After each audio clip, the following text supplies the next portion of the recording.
સ્થાનિક સ્વરાજ્યની ચૂંટણીના પ્રચારનો આજે છેલ્લો દિવસ રહ્યો છે। વડોદરા શહેરના વોર્ડ નંબર 7માં ભાજપના ઉમેદવારો દ્વારા જોરશોરથી પ્રચાર કરવામાં આવ્યો હતો।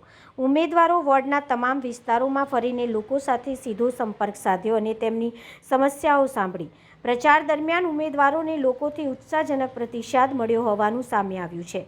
ઉમેદવાર આદિત્ય પટેલે મીડિયા સાથે વાત કરતા જણાવ્યું કે આ વખતે ભાજપની પેનલ સારા માર્જિનથી જીતશે અને લોકોનો વિશ્વાસ તેમના સાથે છે।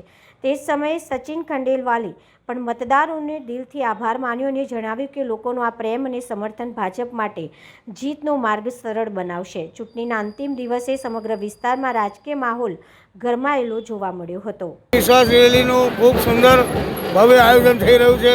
આપ જોઈ રહ્યા છો કે વિસ્તારના દરેક નાગરિક સ્વયં અહીંયા અમારા રેલીમાં જોડાયા છે અને ખૂબ મોટી સંખ્યામાં રેલીમાં બધા લોકો જોડાયા છે।